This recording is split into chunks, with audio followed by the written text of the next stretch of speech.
Hello and a very warm welcome to ADIPEC's Energy Dialogue Interviews with me, Rebecca McLaughlin-Easton.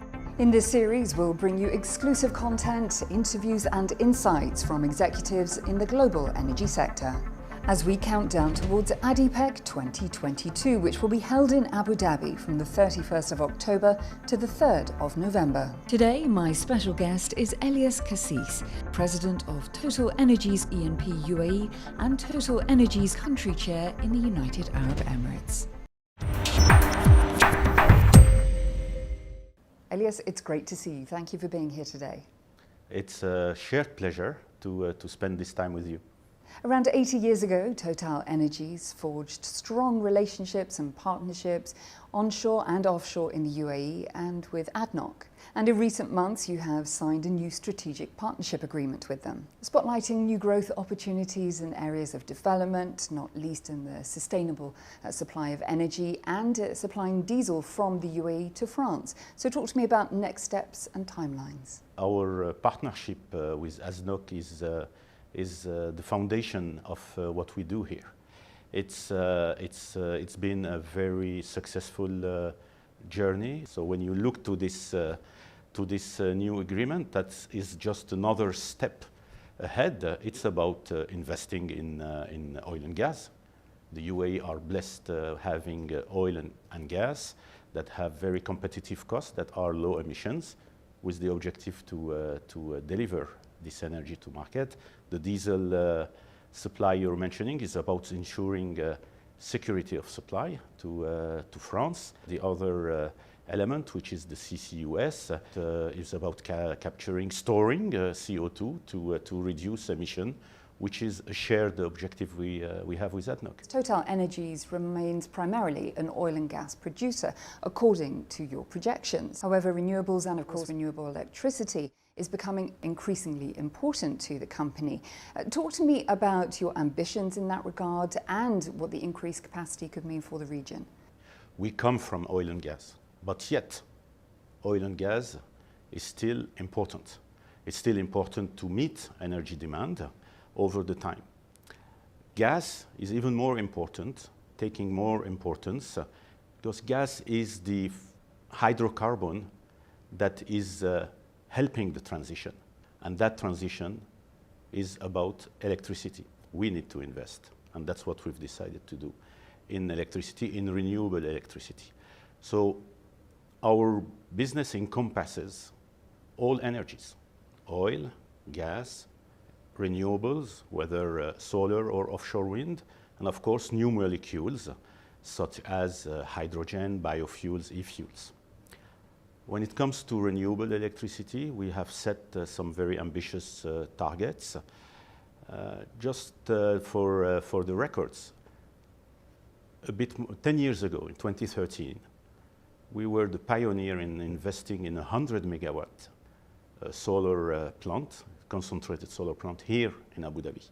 Shams, still there, still a pioneer plant. Today, the company's portfolio is 10 gigawatts. And the aim is to hit 100 gigawatts by year 2030. Given the current state of the energy markets globally and, of course, the deepening energy crisis, what does the department that you have internally at TotalEnergies, which is responsible for analysing the data, have to say about the direction in which we're headed? We believe demand for energy will continue growing. The call or the challenge for the transition takes time. You can't switch from 80% to zero in a short time. And when we project ourselves in what 2050 could look like, we have an ambition, an objective of carbon neutrality by 2050 with society. And our analysis sees that oil, gas, LNG will represent 25% of the energy mix, electricity 50%, and the new molecules, hydrogen, e-fuel, biofuel, another 25%.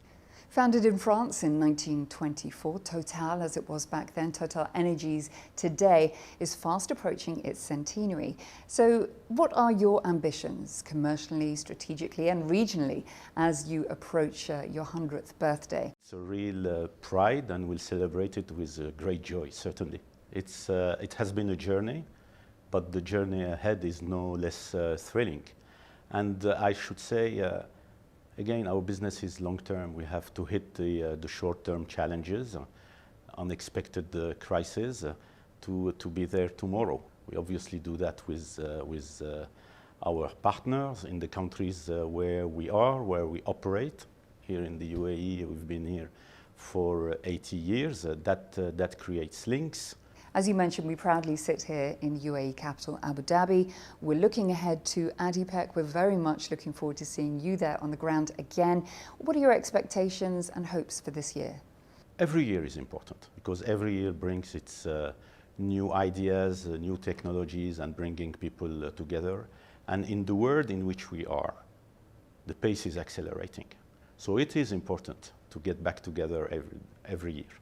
And I would add that this year is important because of next year. This year is ADIPEC 2022. Next year, 2023, COP will take place around.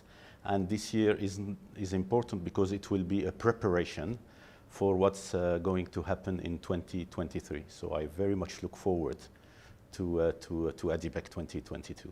Elias, thank you so much for being with me today. Thank you very much. Well, that is all that we have time for in this episode, but do join us again for more insights from some of the biggest players in the global energy sector. In the meantime, please follow ADIPEC on social media, and we look forward to seeing you on the ground in Abu Dhabi this October. Until then, take care and goodbye.